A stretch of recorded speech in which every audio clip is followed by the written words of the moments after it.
Hi everyone, we will start shortly. Please get your seated.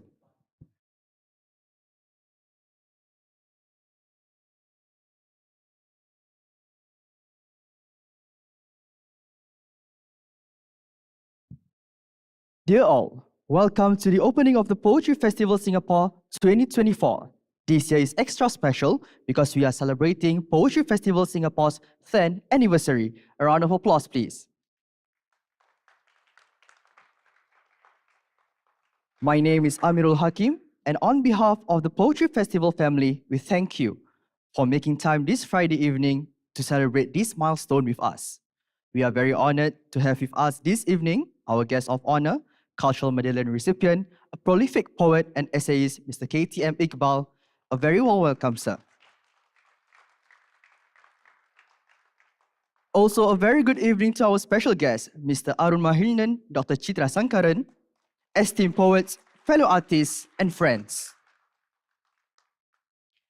After a decade of captivating audiences and showcasing poetic diversity, Poetry Festival Singapore, PFS, has become a cornerstone of Singapore's cultural tapestry.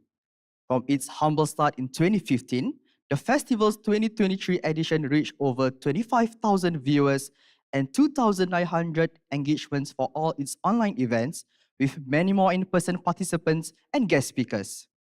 This would not have been possible without the strong support from our sponsors, donors, poets, publishers, and audiences like yourselves.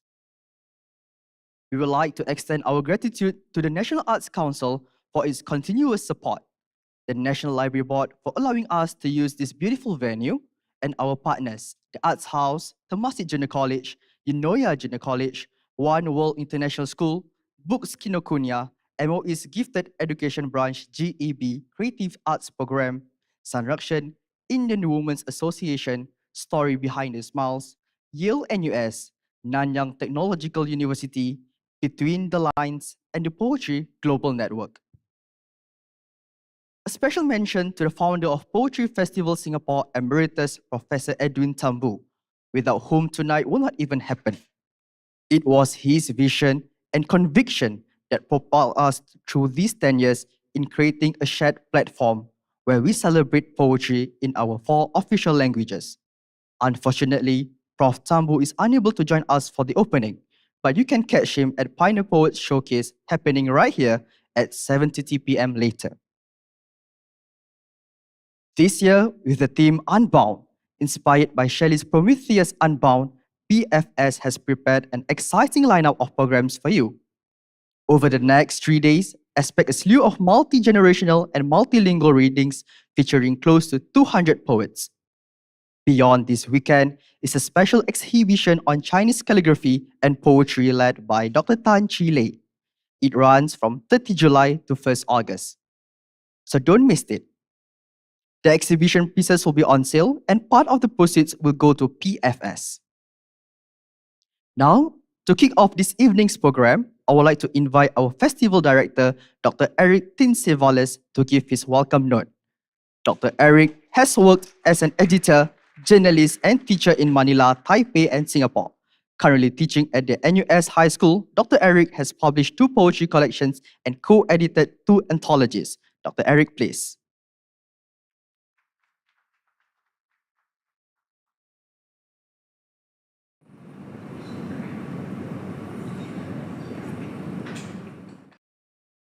Thank you very much. We're 10 years old, so congratulations, everyone. And it might interest you to know that there is a backstory to Poetry Festival Singapore. In October 2014, Prof. Edwin Tambu met up with 2 Dutch financiers, Jaren Goldman and Thomas Mulder. And then they put up this company that wanted to put poetry on public display, and that was called Poetry Walls, right? And at the end of October, he called me, tonight's keynote speaker, Chitra Sankaran, and then there were other writers. Let me just check, just make sure that Chia Hui Peng, Isa Kamari, and then we met in some house.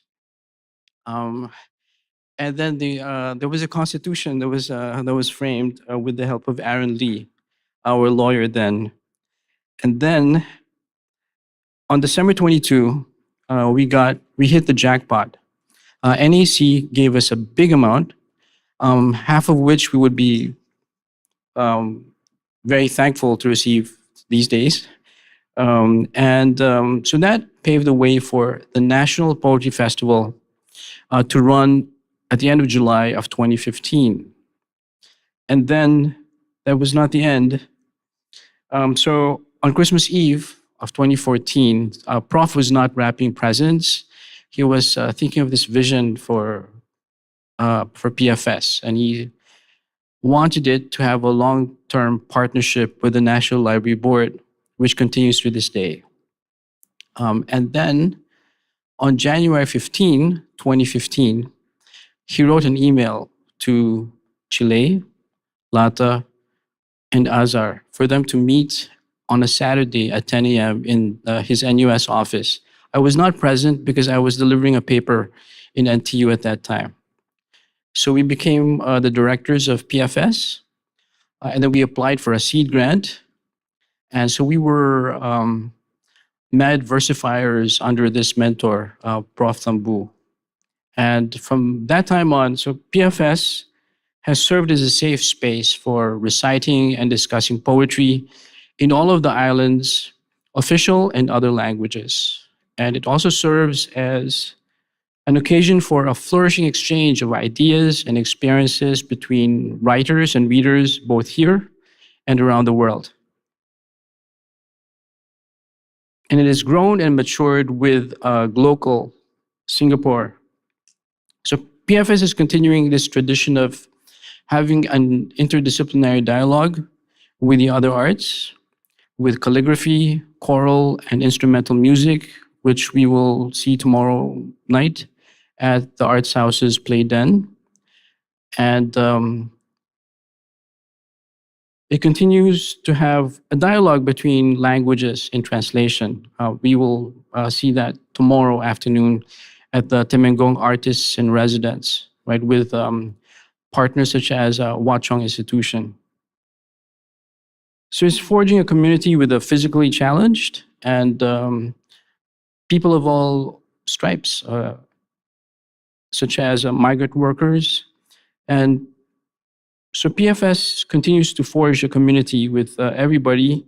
And just for your information, PFS actually hosted the very first mainstream public reading with migrant worker poets in the Gardens by the Bay in May 2016, right? And several of those poets have published since then with Ethos and other publishers.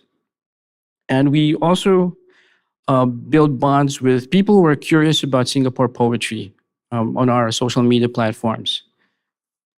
So PFS has put the spotlight on Singapore poetry, and through the biannual Singapore Literature Conference, the other literary arts, to develop a deeper understanding and appreciation of the best of Singaporean thought and literary expression. This weekend, we've prepared a 23-hour poetry marathon, which involves people from all walks of life, people of all ages, from 90-year-old Prof. Tambu to a 12-year-old first place winner in the National Poetry Competition, as well as migrant workers with songs in their hearts. So a high point of PFS's 10th anniversary celebration would be the release of its latest monograph, which features exciting research into, would you believe, the psychoanalysis of Singapore poetry, tropes in Singapore emigre Wong May's verses, dialogue in Alfian Saad's short fiction, as well as critiques of more recent works like Akshitananda's Beauty Queens of Bishan and Felix Chong's noir graphic novel Sprawl. So it is only fitting that the latest monograph of the Singapore Literature Conference explores the twin themes of sojourners and community, as part of its conversation. At the center of Singapore is the paradox of the sojourner who is in constant search for meaning, somebody always on the go. And these sojourners carry the indelible trappings of their origins with them. But their journey here brings out emotions that find resonance with their neighbors. So such a paradox exists in poetry too. You've got individual talents being nourished by a literary tradition, which is both a chain and a family. So we at Poetry Festival Singapore invites you to be part of this throng of sojourners seeking a semblance of meaning, solace, and community with the written word. We are most grateful to all those who have joined us in this madcap adventure so far. We've got our friends from the National Arts Council, One World International School, Mr. Joseph Kwa, and many others. So join us for the next stage of this mad, thrilling journey. Thank you very much.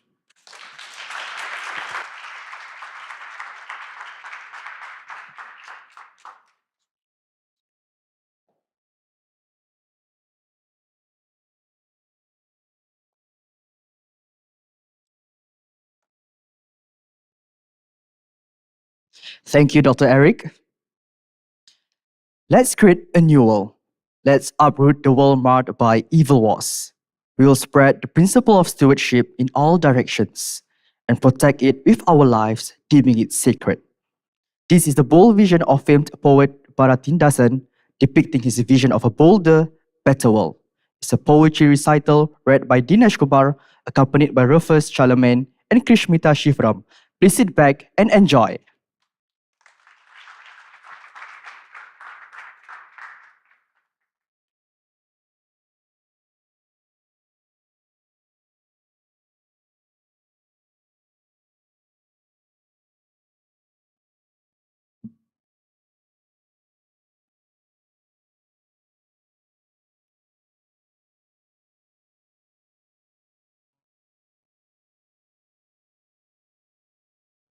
Good evening, everyone. I'm Dinesh Kumar. I'll be singing and presenting this poem.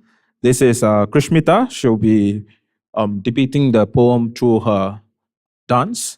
And I have Rufus behind me. He will be supporting me on the keyboard. So today I will be presenting a poem by Bharati Dasan. I'll just tell you the meaning before I proceed to, depict the poem. We will erect a new world. We will remove the root of fighting, world to conceive wars and understanding of why we have wars. We will spread equality throughout the world and we will guard it with our lives. We will fill hearts full of love. We will remove greed and possessiveness. We will eradicate laziness. We will laugh at people saying property is for individual. We will starve if nature declines. We will share and eat what Mother Earth gives us and nourish her in return.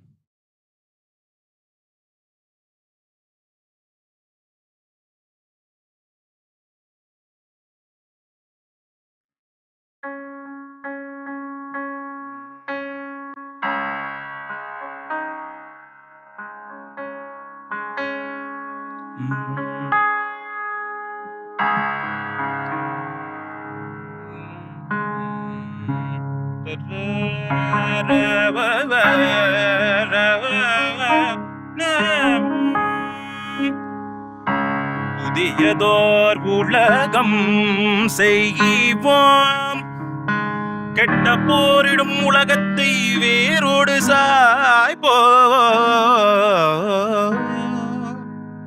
பொது உடைமை கொள்கை திசையட்டும் சேர்ப்போம், புனித மோததை எங்கள் உயிரென்று காப்போம். இதயம் எல்லாம் அன்பு நதியினில் நினைப்போம், இது எனதெனும் ஓர் கொடுமையை தவிர்ப்போம். உணர்வெனும் கனலிடை அயர்வினை எரிப்போம், ஒரு பொருள் தனி எனும் மனிதரை சிரிப்போம். இயற்பொருள் பயந்தர மறுதில் பசிப்போம் ஈவதுண்டாம் எனில் அனைவரும் பூசிப்போம்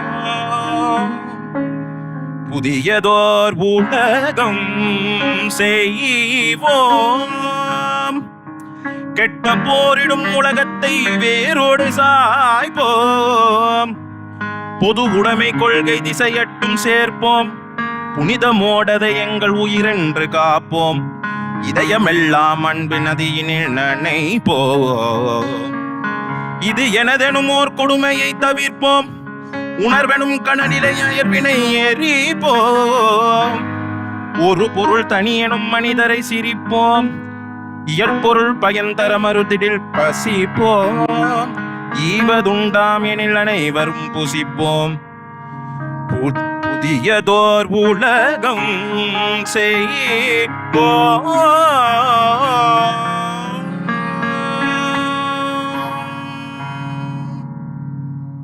Thank you.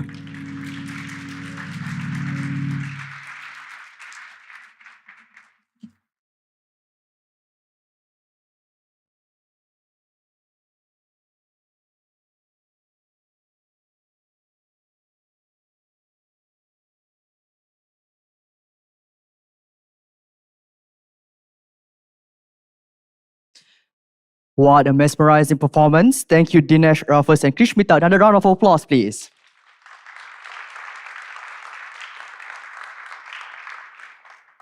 This evening, we have a special guest with us, a special researcher advisor at the Institute of Policy Studies at the Lee Kuan Yew School of Public Policy in the National University of Singapore.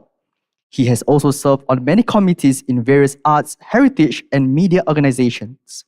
This includes National Arts Council, National Library Board, National Book Development Council, Media Development Authority, and the Indian Heritage Centre. He is currently the Chief Executive of the Centre for Singapore Tamil Culture, an NGO dedicated to building bridges across Singapore cultures. Ladies and gentlemen, please join me in welcoming Mr. Arun Mahilnan.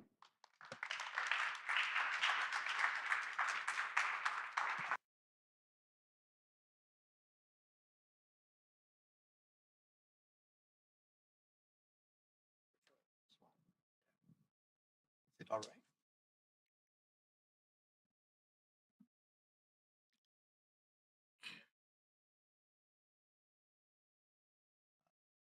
Poet laureate of the Tamil community, KTM Iqbal, whom I have the privilege to call friend, and Professor Chitra Sankaran, who is our keynote speaker, whom I'm also privileged to call a friend, and then many other distinguished professors who are my friends. And then I look at the audience, half of you are already my friends. So I think when you live long enough, everybody becomes a friend.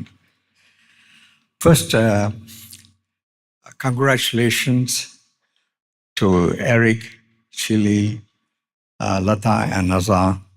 I remember the day when you had the first festival. It's a truly remarkable achievement. And I'm very happy to be here today to celebrate this occasion with all of you. It is clearly an honor for me, who is an interloper in the world of poetry. And I think because of the generosity of the organizers, I'm called now and then to say a few words. In the Tamil community, when they welcome guests to a brand new house, they always hang a white pumpkin with black dots. The beautiful house, almost perfect, is made imperfect by the pumpkin. So the evil eye or the jealous eye will be warded off. In this festival, I am the pumpkin. And in Tamil, we call it the Drishti Pariharam. Talking of jealousy leads us in a way to the theme of this festival. I used to think that only we, the mortals, were afflicted by the sin of envy or jealousy until I read more about our immortals, our various gods, both in Indian mythologies as well as Western ones. I found plenty of gods who behaved like humans. Perhaps it's no surprise because these gods were made by humans in their own image. Thus, we find in Greek mythology, god Zeus was jealous and wary of Prometheus, who had a thing for humans. For that, Zeus had him chained to a rock, so an eagle will be able to pick on his liver daily. Thus was Prometheus bound in P.B. Shelley's lyrical drama. In this wonderful play by Shelley, we see the rebellious protagonist rise against the tyranny of the gods. The unchained Prometheus brings fire and light to humans, thus leading them to knowledge, creativity, liberty, and human dignity. That is what usually happens when you unbind the bound. Interestingly, we Indians have a fire god too. He's called Agni, which literally means fire. Of course, non-believers will say this is merely a representation of the natural elements, and Indians have always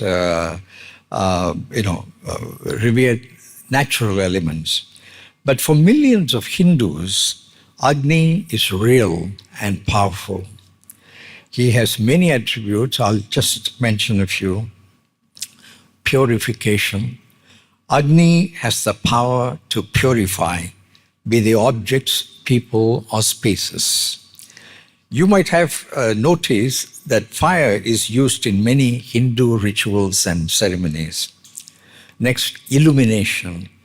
As the god of fire, Agni provides light and illumination, both physically and metaphorically, in terms of knowledge and wisdom, as did Prometheus. Finally, protection. Agni wards off evil spirits and negative energies. I don't know how many of you are aware that our Hindu marriages are conducted in the presence of fire, representing Agni. He is the first witness and the solemnizer. And these marriages were considered legal for hundreds of years. But in the 20th century, Agni lost out to ROM, the Register of Marriages. Even after tying the knot, actually for Indians we have to say knots after tying the knots because we do it 3 times.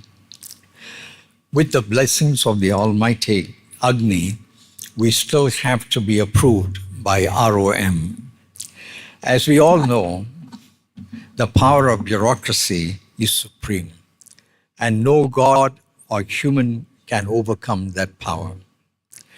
Going back to Agni and Prometheus, both were mediators between humans and gods. Both have been depicted as symbols of knowledge, wisdom, and courage. Of course, there are huge differences too. Agni Bhagavan, as we refer to him, is multifaceted, and his power to protect or annihilate is unmatched by the likes of Prometheus.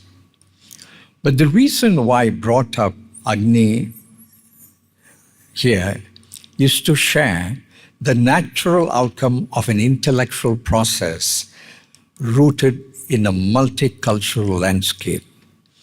It is precisely because I'm schooled in 2 languages and at least 2 cultures that these connections, whether they are comparisons or contrasts, readily spring to mind. Whether they mean anything to you, I can't say. But in the couple of days I was mulling over what to say on this occasion, the search led me to read, or rather reread, Shelley and Mahabharata, in which Agni is a very important character. It was sheer joy. It brought back memories of the excitement, the pleasure, when I first read them ages ago. I might have never reread them together if not for Lata's command to me that I must speak here. So perhaps it's her way of forcing me to read literature again and again while I'm occupied with the mundane aspects of policy analysis. I thank her for that. We are all bound by our respective languages, religions, cultures, and even worldviews. But when we unbind the bound and walk into each other's worlds, we have the opportunity to learn, experience, enjoy new things, new connections, and even see new horizons. For me, this edition of the Poetry Festival was such an opportunity. May you all enjoy many such opportunities in the following hours and days. Once again, thank you for unbinding me.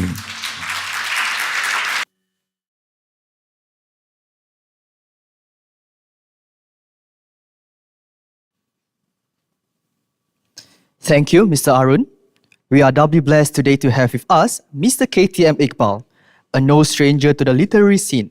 Mr. Muhammad Iqbal, also known as KTM Iqbal, is a Singapore Tamil poet and writer who has published 17 collections of poems and written many literary articles, essays, radio plays, poems, and short stories for the Tamil Morasu newspaper, magazines, and radio programs over the decades. For his dedication, he has received numerous awards, including the Southeast Asia Right Award in 2001 and the Cultural Medallion Award in 2014. His poem Water was selected by the National Arts Council for display on MRT trains in 1995 and for exhibition at Expo 2000 in Hanover, Germany. Tonight, we are privileged to have Mr. Iqbal read us a poem. Mr. Iqbal, please.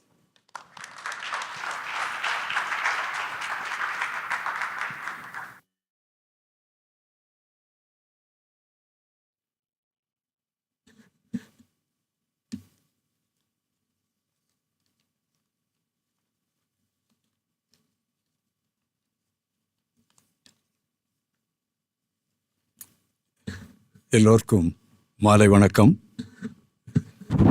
சரியா இருக்க குரல் கேட்கல. 2 கவிதைகளை என்னை வாசிக்க சொல்லியிருக்கிறார்கள். ஒரு கவிதை தண்ணீர், இன்னொரு கவிதை விமர்சக வேட்டை.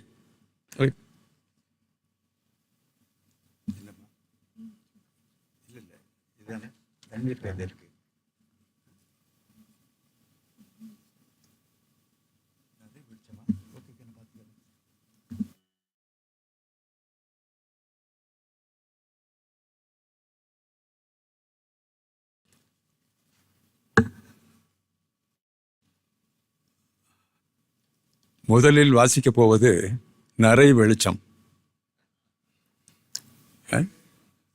நரை வெளிச்சம் அப்படி உள்ளவங்க சிலர் தான் இருக்கிறோம். அனுபவ மூட்டைகளின் பாரம் சுமந்து வானவில்லாய் வளைந்து விட்டது முதுகு.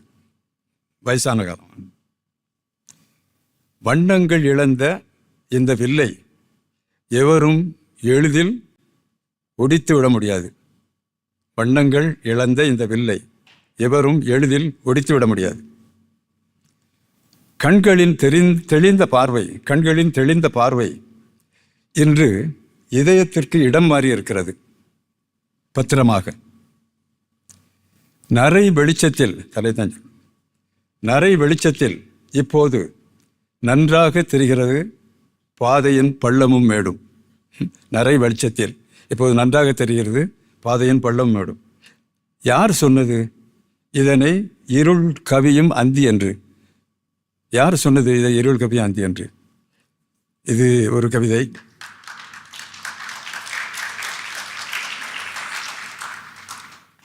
லத்தா வைக்க காணும்.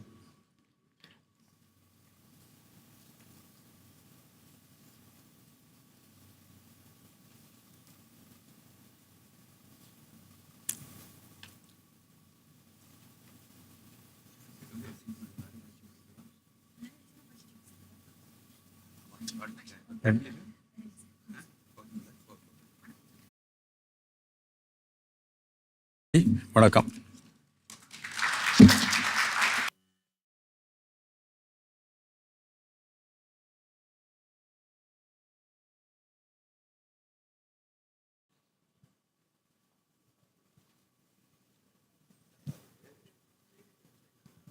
Thank you, Mr. Iqbal. Another round of applause, please. Our keynote speaker tonight has published 3 monographs, 10 edited volumes, and over 60 book chapters and research articles in international journals, and currently working on a manuscript on Asian eco-materialism. An associate professor at the Department of English, Linguistics and Theatre Studies at the National University of Singapore, she is also the chair of the Publications Consultative Panel at IMDA and a member of the advisory panel for the Indian Heritage Centre. With her keynote address entitled Unbound, Breaking the Chains, please welcome Dr. Chitra Sankaran.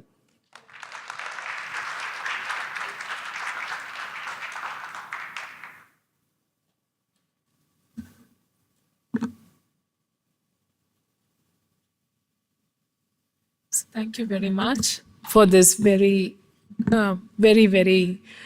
great opportunity to share my thoughts about the topic, especially with the focus being today on Singapore Tamil poetry. I'm very privileged to be here and meet my wonderful friends from the family of Singapore Poetry Festival family. I'm also greatly privileged to have 2 of my mentors, Professor Kotayan and Professor Arun Mahirnan. We're greatly privileged, and it's always a wonderful, joyous thing to hear Mr. KTM Iqbal's poem. And I'm very privileged to say that I'm actually going to be talking a little about his poem in my speech. So thank you all for making time. Let me begin now. So I'm in this talk, I'm going to be focusing on breaking the chains. And I will begin by tracing some well-known poems in English on the theme Unbound, and discuss the diverse use of this theme by different poets. I will then discuss this theme and its use in Singapore Tamil poetry. This is something that all of us are aware of, the famous quote by William Wordsworth when he began the Romantic movement, when he said, "Poetry is the spontaneous overflow of powerful feelings. It takes its origin from emotions recollected in tranquility." And here he's talking about not only emotion and its immense power, but he's also talking about regulation. He's talking about the order of poetry that regulates this emotion. So the idea of breaking free of the of the regulations and the spontaneity is something that is very intrinsic to the idea of Romanticism. So if poetry is centered on spontaneity and emotion, then the urge for freedom, the yearning to challenge power, the interest in defying authority, the commitment, the challenge of defying authority, and also the idea of overcoming the shackles of the pedestrian, the mundane, and even the inevitable becomes a very powerful yearning and desire and wish. So the urge to be unbound is at the center, one could argue, of poetry and indeed of all creativity.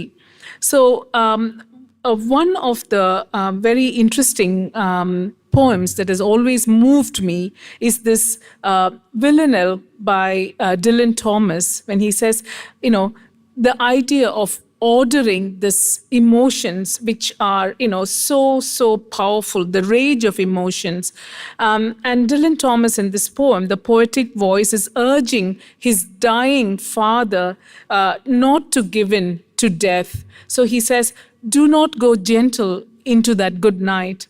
Old age should burn and rave at close of day, rage against the dying of the night.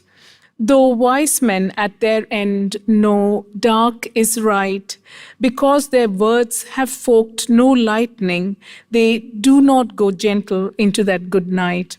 Good men, the last wave by, crying how bright their frail deeds might have danced in a green bay, rage against the dying of the light. So this villanelle celebrates defying the odds to rage against the inevitable end that we call death. So this, in some sense, made me think about Thomas Gray's definition of poetry. Poetry is thoughts that breathe and words that burn. The idea of words so powerful, they burn the page and they burn the hearts and minds of those who read them is something that is very powerful. Arun was already talking about Prometheus Unbound. So when you talk about this particular theme, you cannot escape the very famous lyrical drama by Shelley, where he focuses, as Arun explained a little while ago, about the idea of revolution and change, as well as the prospect of a better society. So Prometheus, the heroic figure who stole fire from the gods in order to liberate humanity, is of course punished by Zeus for this endlessly. And therefore, in Shelley's lyrical play, you find that Prometheus becomes a heroic character who poses a firm and patient opposition to omnipotent force. So he declares, "Ah me, alas, pain ever, forever, no change, no pause, no hope, yet I endure." So endurance becomes a very important step in the path to liberation and in the path to becoming unbound. So his endurance leads to humankind being unbound and to be free of the capricious gods. But it comes at great cost and leads to endless pain. So the idea of liberation from a potent force and a wish, a yearning, a desire to be unfettered is, we find, a persistent theme in poetry, and it can be identified in poems that emerge from around the world. The very beautiful performance that Dinesh and team put up for us just a while ago is from a very famous Tamil poet called Bharatidasan, and you find that a lot of the ideas in that particular poem resonates with what Rabindranath Tagore, in his Nobel Prize-winning anthology, Gitanjali, talks about. There is a scintillating poem from that anthology of inspiring poems that runs as follows. And of course, this was one of the primal texts that got Rabindranath Tagore the Nobel Prize for Literature. He's the first Asian to have won it. Where the mind is without fear and the head is held high, where knowledge is free, where the world has not been broken up into fragments by narrow domestic walls, where words come out from the depth of truth, where tireless striving stretches its arms towards perfection, where the clear stream of reason has not lost its way into the dreary desert sand of dead habit, where the mind is led forward by thee into ever-widening thought and action, into that heaven of freedom, my Father, let my country awake. So the poem aspires towards a heaven of freedom where humanity is freed from the chains of dead habit.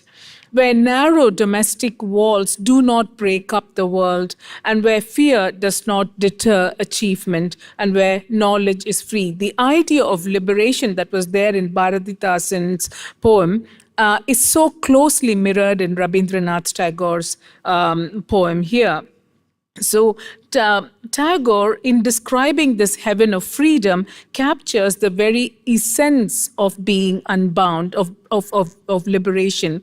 So this theme I found when I was reading around in about from famous several well-known poets in Singapore Tamil literature, has actually established a very strong presence in the community, in Singapore Tamil poetry community, and so strong that in fact I could not capture all of the poets, but I've tried my best to capture some of the very interesting themes that have emerged.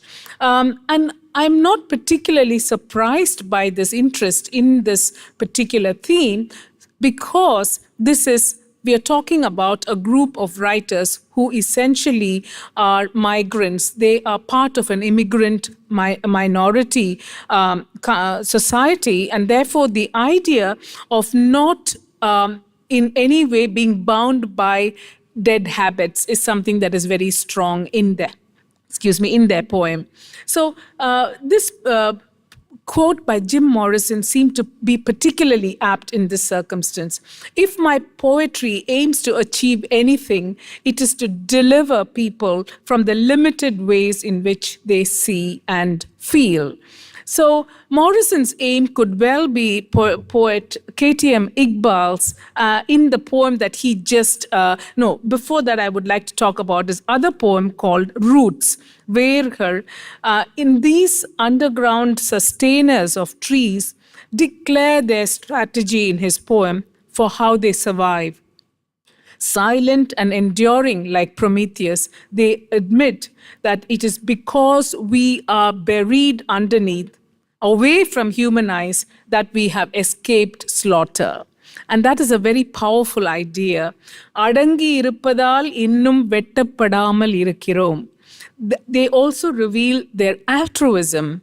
They say, we stay buried with stifled breaths underground only to ensure that you, namely humans, can breathe. So, பூமிக்குள் மூழ்கி நாங்கள் மூச்சு அடங்குவது நீங்கள் சுவாசிப்பதற்காக. So, very nicely combining the idea of how they supply the oxygen for us to live. Right? So the philosophical resonance of eternal endurance, patience, and quiet defiance against unbending and ruthless power that Prometheus revealed against the fickle gods in Shelley's poem, here is directed against fickle humanity by the wise and patient trees, forcing the readers to review their attitude to non-human nature. And I use the phrase non-human nature, very popular with all ecological critics, because they want humans to realize we are part of nature, which is why they say non-human nature, so that we know that we are not humans versus nature, we are part of nature, right? So another poem by poet K.T.M. Iqbal, which is famous for its gentle irony and humor and defiance of the passive space that senior citizens are shuttled to, subverts negative perceptions of old age to one of positivity and enriching experience. And that is the poem that he read today. Lights of grey, narai velicham. Carrying bundles of experience, the back has bent like a rainbow, he says. This bow, now devoid of color, cannot be easily broken. The clear-sightedness of youth has gently transferred itself to the heart. In the light of grey, the highs and lows of the path are now clearly visible. Who said that old age is a dusk shrouded in darkness? In this poem, old age is unbound from the shackles of infirmity and incompetence and receives dignity and status. Wonderful, wonderful poetry from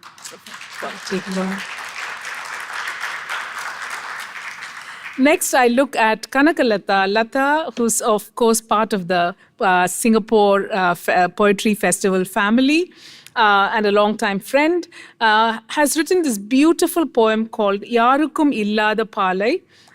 This is constructs a vision of goddess Kali, who's usually associated with war. As you know, the Hindu goddess Kali is usually associated with war, with violence, etc. But she subverts that in a very interesting way.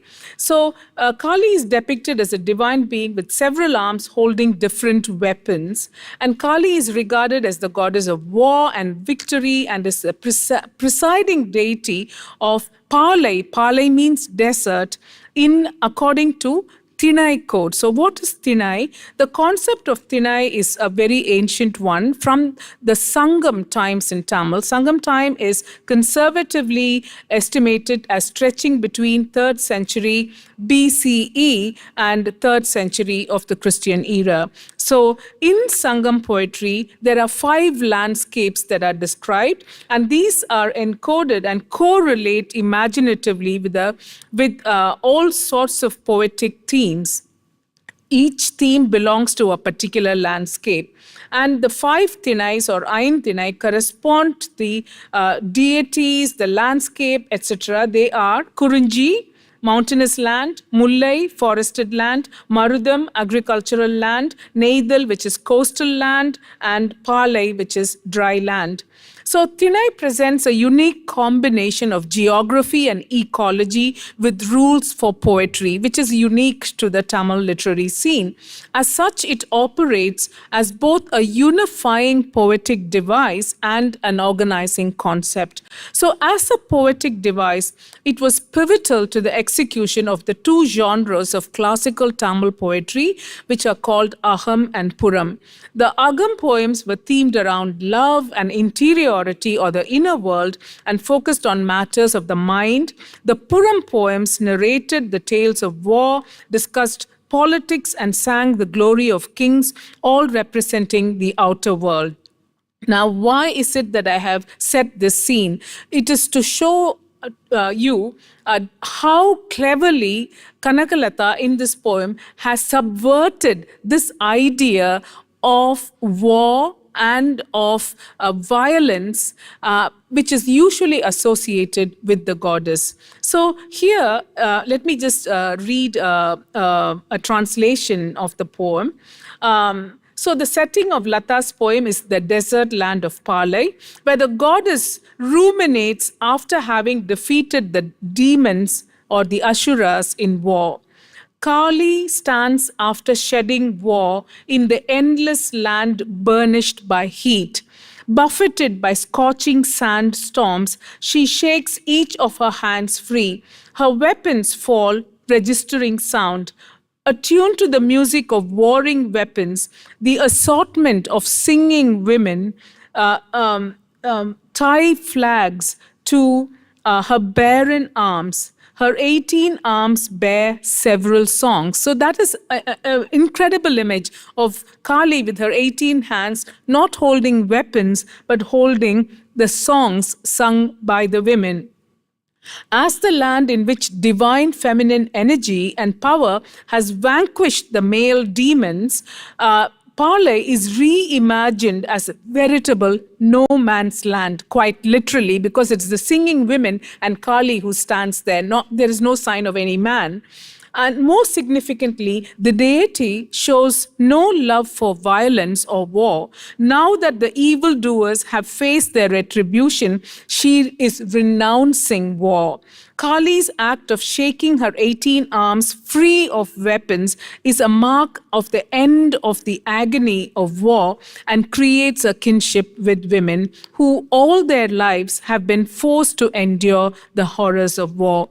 As they rejoice with her, they understand the dissembling nature of the grand narratives glorifying war and nationalism. So they feel liberated, unbound by the shackles of patriarchal injunctions. The idea of being unconfined as liberated finds many interesting expressions in Singapore Tamil poetry. Unbaragan, poet Unbaragan's God Make My Dream Come True, Kanavu Meipada Kadavule Kaikuda is another very refreshing perspective on being unshackled. Here it is being unshackled from life itself, but is very different to Thomas's villanelle. After a fulfilling life, the poetic voice declares that his only remaining wish is to know who mourns him after his death, how his friends and enemies will react to his demise. The poem ends with the following lines: "With my lifeless eyes shut, as my funeral procession proceeds, give me the eyes to witness the response to my death.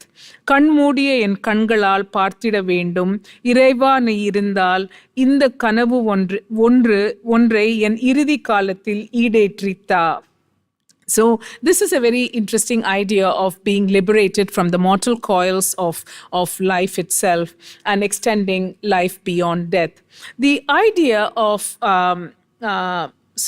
in his poem Manam or Mind, poet Vairavan approaches the theme of being unbound in two very distinctive ways. He describes the freedom of the animals and birds that gleefully roam the world without boundaries, any restrictions.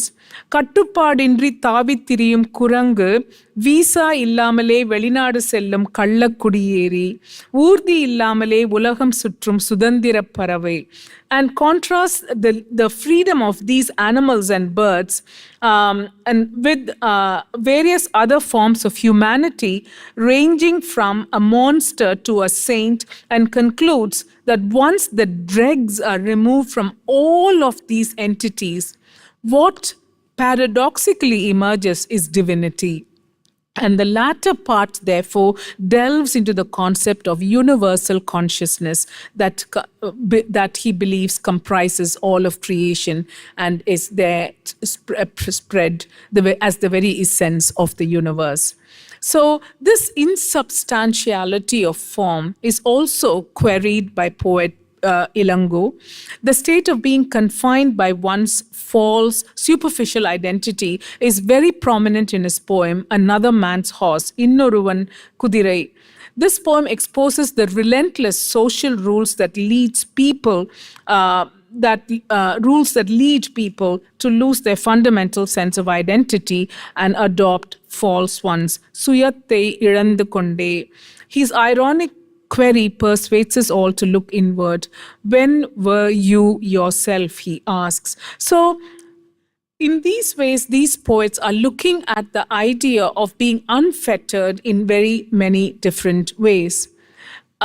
We have this famous quote again, which I've heard often spoken of, that poetry heals the wounds inflicted by reason. And I find that particularly interesting. In a world where logic and reason are given such importance, to think that poetry is seen as countering the wounds of reason is particularly, I think, interesting to note, and it's something that I always find something that I resonate with.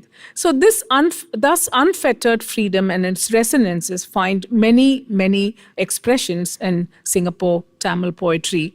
So with that, I will have to say thank you very much for this privilege and opportunity. And I hope this will thrive forever, the Singapore Poetry Festival. Thank you.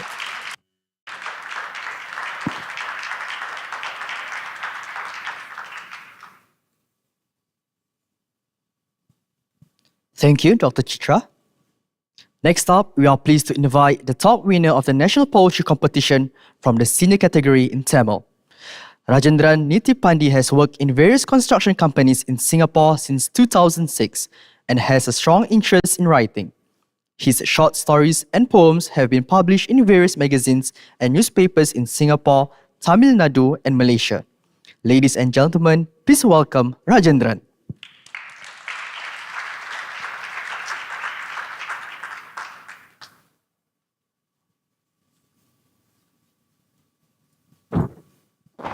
அனைவருக்கும் வணக்கம். அனைவருக்கும் வணக்கம். ஆமாம், இந்த புகைப்படம் என்னுடைய புகைப்படம் இல்லை. தம்பி தான், என்னுடைய தம்பி தான் ஆகணும். கவிதையுடைய தலைப்பு வந்து பெருவழி தேடாதவர்கள். எதற்காகவோ தயங்கி நிற்பவர்களை கொஞ்சம் கவனித்திருக்கலாம். அருகில் வருபவர்கள் உண்மையற்ற பார்வையோடு கடந்து விடுகிறார்கள். நிறைய பொய்யாகவே இருக்கட்டும், கொஞ்சம் உண்மையை உணர்வதற்கு, கொஞ்சம் உண்மையை உணரும் மனம் பெறுவதற்கு ஓடுவதிலிருந்து விலகி நாம் நிற்க வேண்டும். கதையைச் சொல்பவர் முன் மண்டியிட்டு அமர்ந்திருங்கள். கதையைச் சொல்பவர் முன் மண்டியிட்டு அமர்ந்திருங்கள். ஒன்றும் செய்ய வேண்டியதில்லை. மௌனமாக கேட்டுக்கொண்டிருக்கலாம். யாரோ ஒருவரின் தடமறிவதில் நீர்த்தாரையோடு பிசிறும் குரல் புன்னகையாய் மலர்கிறது. கைகளை இறுக பற்றிக் கொள்வார்கள். தூங்கி எழுந்துவிட்டால் கனவுகளின் மறைவிடத்தை மாற்றுவது எளிது. அதற்கு முன்பு ஓர் உரையாடல். யாரும் இல்லை என்றால் என்ன? சத்தமாக பேசி பாருங்கள். சுவருக்கு கேட்கட்டும். இவ்வழியெங்கும் ஓடிக்கொண்டிருப்பவர்களை பாருங்கள். பெருவழி தேடாதவர் பாதங்களை யாரும் பற்றுவதில்லை. தொடும் அலைகளுக்காக காத்திருக்காமல் கடல் பார்த்து கொண்டிருந்தவர்கள் எழுந்து போகலாம். போகும் தூரம் எல்லாம் அன்பின் எல்லையற்ற பாதைதான். நன்றி.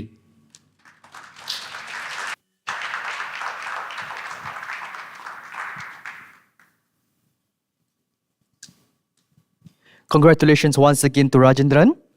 Unfortunately, the rest of our winners are not able to join us this evening. With that, we have come to the end of the opening ceremony. I would now like to invite all festival directors up on stage to present a token of appreciation to our guest of honor, Mr. KTM Iqbal, for supporting Poetry Festival Singapore 2024. Mr. Iqbal, please.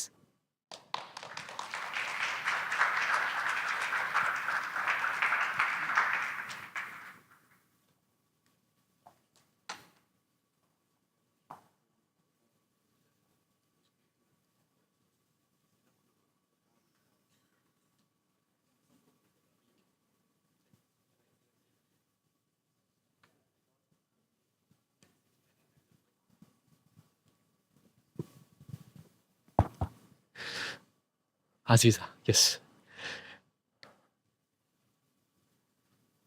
Well, taking reference from Prof. Chitra's speech, I actually stole fire from the god of the poet. And then with a spontaneous overflow of powerful emotions, I managed to come up with this, which is a folded fan. Hold on.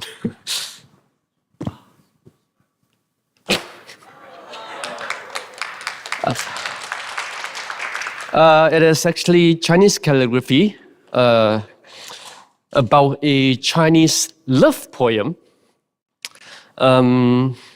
with a golden Chinese character behind, Shi, poetry. And this is our token of appreciation to Mr. Iqbal.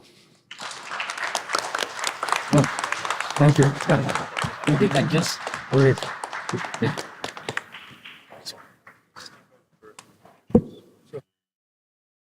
Let me take a photograph together with the. Can you open it up? Yeah. This way, maybe this is easier for you. Okay.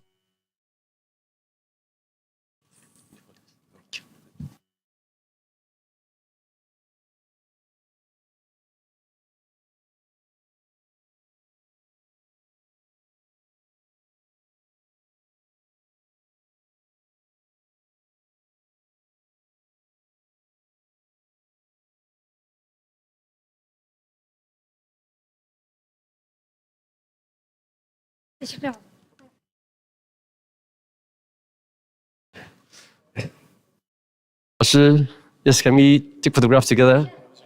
Come. Come, Michelle, come. 王老师一起，王老师一起，来一起。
PFS 2024 runs from 26 to 28 July with additional events until 1st August. Do check out our exciting lineup of other events during the festival, including book launches, discussions, and readings, all of which to promote the power of poetry. To view our full lineup and register for events, please visit www.pfs2024.ptx.com. Do stay around for our next event, Pioneer Poets Reading, which will commence shortly at 7:30 p.m., featuring distinguished Singaporean poets and their works. Please help yourselves to the refreshments in the meantime. With that, thank you all for coming, and I wish you a very pleasant evening. Good night.